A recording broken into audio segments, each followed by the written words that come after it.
What's up guys, it's Tommy here and welcome to a very exciting Liverpool transfer news video where we will talk about Doucouré, the Crystal Palace centre-back, because Liverpool want to follow up the brilliant signing of Wataru Endo from Stuttgart with another absolutely stellar defensive midfielder, and Liverpool were told by Crystal Palace what kind of bid would it need to take Doucouré away from Crystal Palace and into the Liverpool squad. And I think after, the Bournemouth win, it's pretty clear still Liverpool need more than just Endo in the defensive midfield spot. Thiago is not really an out-and-out defensive midfielder, and Bajcetic is only 18 years old, and his best position, you could argue, is a box-to-box midfielder. And yes, Endo is a great signing, but him alone doesn't fix the myriad of issues that Liverpool faced last season and this season, of sometimes the midfield being run over, and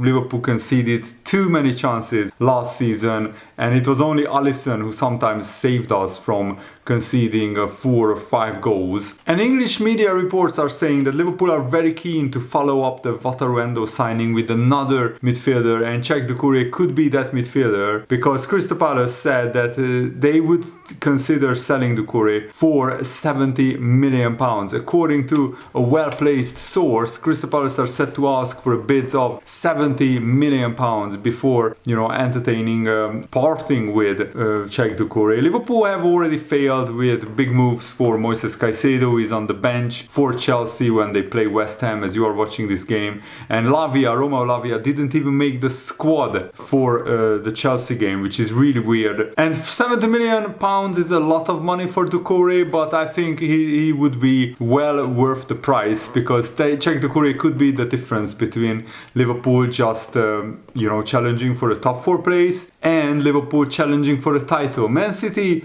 look still a little bit shaky, a little bit vulnerable. They had a pretty good 1-0 win against Newcastle, but I watched the game yesterday. They weren't convincing, they weren't at their swashbuckling best, they weren't steamrolling Newcastle United. And I mean, they were very, very close to even losing the European Super Cup final to Sevilla. Sevilla actually had some big chances that they missed. So Liverpool, if they could sign Doucouré for 70 million, which would still represent a hefty profit for Crystal Palace, I think he would absolutely transform this midfield. And Jurgen Klopp surely knows, and he said even after we signed Endo, that Liverpool are still working on transfers. We are still looking to sign players until the end of the transfer window. And Doucouré was signed for just £21 million from Lens, and he made a big impact. In his first season for Crystal Palace, he won the player of the season ahead of Mark Guehi, Michael Olise or Eberechi Eze,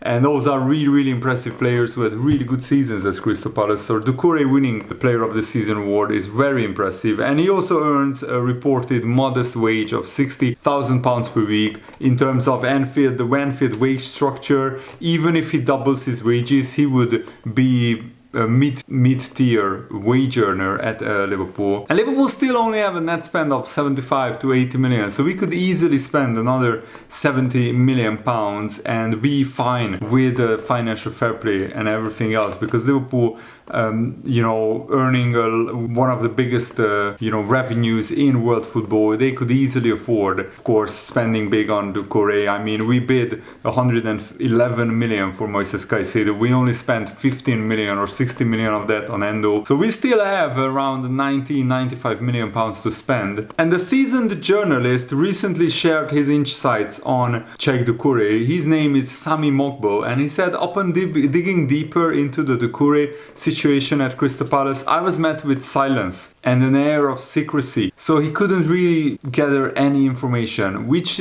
often indicates that the club is gearing up for a significant move, because if Doucouré was not for sale, then Crystal Palace would just admit that publicly, that he's not for sale, there is no interest from other clubs, nothing to see here, nothing to report on. It's no secret that Doucouré is on Liverpool's wish list. The real question is whether Liverpool also valued Doucouré at £70 million, but we valued Lavia at 45 million. In the end, because we missed out on Caicedo, we ended up bidding 60 million on Lavia. So if Lavia is worth 60 million for Liverpool, Doucouré is easily worth 70 million. Lavia is just 19 years old with 1 year of senior top flight football experience. Doucouré has multiple years of top flight experience. Yes, some of that is in the French league, but that still counts. And also Doucouré is 23, 4 years older than Lavia. So surely Doucouré is worth 70 million to Liverpool if Lavia is worth 60 million. And signing Doucouré before the Newcastle-Liverpool game, which is next Sunday, so 1 week from now, could be absolutely crucial because honestly, signing Doucouré would be the difference between Liverpool challenging for the title and just competing for top 4. The coming days will be pivotal. For Liverpool, acquiring Doucouré could be the key to a title-challenging, robust season. On the other hand, Palace's decision could shape their future in the Premier League as well. And I think Liverpool need to act quick. We need to meet the asking price of Crystal Palace of 70 million in the next 2 or 3 days, so Crystal Palace will have enough time to sign a replacement. And with Sangare available 32 million release clause, we could even suggest some players to Crystal Palace to sign to replace Doucouré with. And Doucouré, from a very young age, it was very evident that he has a huge passion for football. He spent his first few years playing in local clubs, owning his skills, showcasing his natural talent before going to France and of course tearing it up at Lens and the French league. Doucouré is best described as a dynamic midfielder with a real knack for breaking up opposition plays, launching counterattacks. His vision on the field, combined with his ability to read the game, to scan other players, and makes him a valuable asset in both defensive and offensive scenarios. And he's a really big, strong, muscular, dynamic midfielder. He possesses a very strong physical presence, which he uses effectively to shield the ball and to fend off challenges. And his character would also fit into the Liverpool ethos and the Liverpool dressing room, because off the pitch, Doucouré is known for his humble nature and commitment to giving back to the community. He has been involved in various charitable initiatives, especially focused on improving the lives of underprivileged children in Mali, which there are many of. And with his prime years ahead of him, the future looks bright for Doucouré. He continues to develop and refine his skills, and there is no doubt that he will remain a key figure in the football world, both at the club and international level. But with Mali not being one of the strongest nations in Africa, we won't miss Doucouré for a whole month like we miss Salah or like we used to miss Sadio Mane, because Mali is very unlikely to make it very far at the Africa Cup of Nations, so Doucouré could miss 1 or 2 weeks of the season because of the Africa Cup of Nations. And I think Crystal Palace saying that the £70 million bid would be accepted will be great news for Liverpool, because then we don't really need to take weeks to get this transfer done. We just need to bid 70 million with some add-ons and bonuses, and then Bob's your uncle, the player, will surely agree a deal with Liverpool. Chelsea already signed all of our defensive midfield targets, so hopefully they won't want to sign Doucouré as well. Surely they ran out of money by this time. And if I had to choose between Ryan Gravenberch or Doucouré, Gravenberch for maybe 30 million or 35 million would be a bigger value for money deal, but Doucouré at 70 million is exactly the type of really ambitious transfer that could propel Liverpool to the next level. Gravenberch would be just of course a good signing. He's still a good talent, but he's not that destroyer, exactly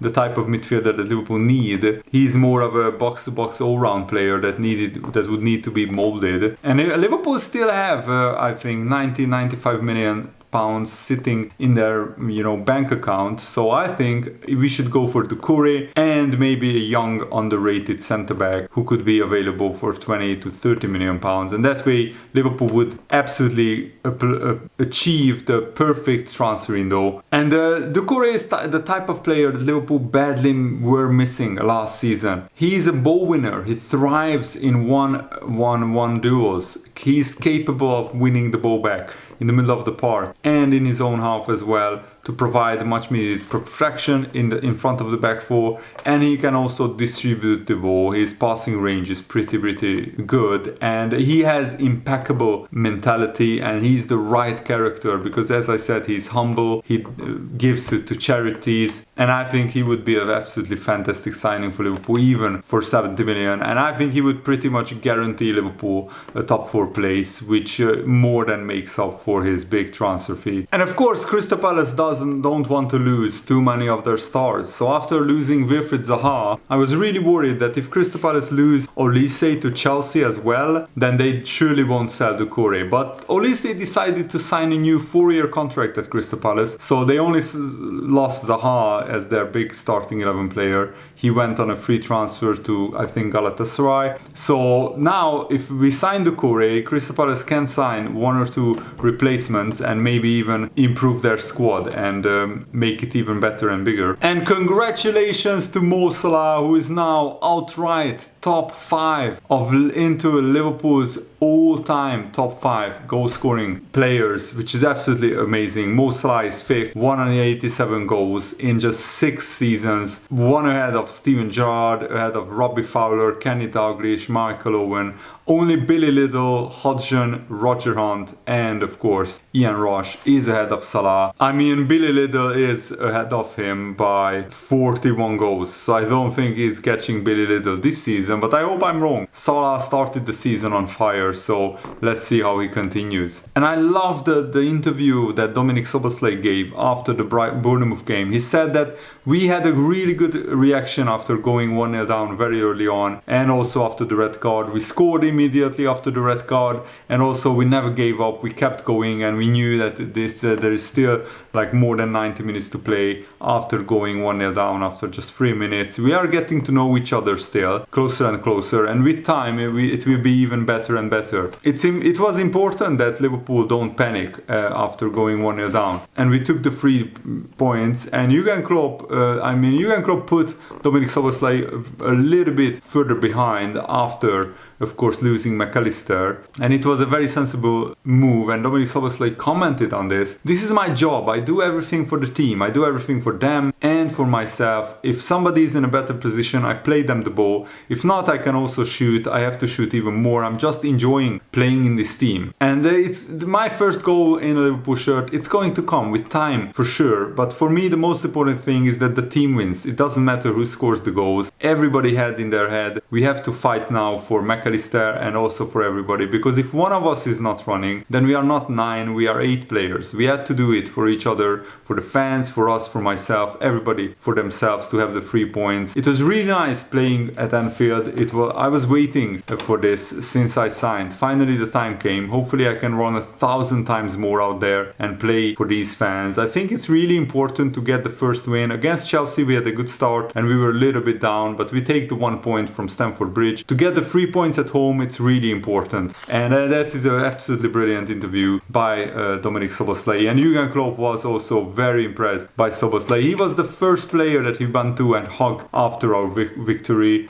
Our level was really good, Jurgen Klopp said. We scored the 3rd goal, and in that situation we still had our moments. We still had counter-attacks. Even though the boys never trained or played in that formation, they did extremely well. They all fought really hard. And Bournemouth, of course, made it difficult for Liverpool. They created some chances. Alisson had to make a couple of big saves, but you can't really avoid that. The long balls and everything, the second balls. But Liverpool fought hard and in the end saw out the game. And I think it's very revealing that McAllister said to Klopp that I touched the opposition, but not really, not that much. So it's not a red card. It wasn't worth a red card. I think many people agree with that. All the journalists asked Jurgen Klopp about the red card, which pretty much shows it wasn't a red card, because all the journalists agree it wasn't a red card. Now let's see if Liverpool can overturn the suspension of Alexis McAllister. I mean, if he gets a 3-game suspension, then I will be very, very angry and very mad and annoyed, but not really surprised, because the English football referees are some of the worst of any of the top leagues. And Jurgen Klopp said Endo making his debut in horrible circumstances. First game coming in, And we saw Harvey Elliott is in a really good moment, but Harvey came on as well in this game and was running left and right, and then his heart rate was 240 probably, and that was pretty much the same for Endo. It was 2 days he had, so no surprise that while he did absolutely alright, he came there, he had no clue what to do. I spoke this morning with him about how with 11 players his position would look, but a 4-4-1 was not involved in our conversation. That's it now. I don't think he slept a lot in the last 2 nights, so he came on now, he threw everything on the pitch he had, and it was okay. I think that's the minimum of what we should expect from these 2 games, 4 points. When you have to look at it, it's not that I count games and I think where we should win and where we could maybe lose, but when you start at Chelsea, I don't think any team in the world goes there and just books the points in and says, okay, we already have 3 points there. So having a point, and of course against Bournemouth a win, it's an okay start. We wouldn't have won, people would have thought differently about it, but at least now that is now fine. We have obviously big games coming up. The next one is already waiting, and that will be a tough one as well. And of course after Newcastle we will face Aston Villa. Aston Villa won 4-0 today. Newcastle won 5-1 at home in the first in their first game, Newcastle against Aston Villa. So it will be tough. Both games will be tough. But if Liverpool want to challenge for the title, then we have to win all of these kind of games. We have to win at Newcastle, we have to beat Aston Villa, we have to go on a winning run now, and that's what I hope Liverpool will do. But we also need to sign a brilliant defensive midfielder like Doucouré. Let's hope it happens. Thanks for watching, guys. Hope you enjoyed this. Have a nice day. See you later. Goodbye.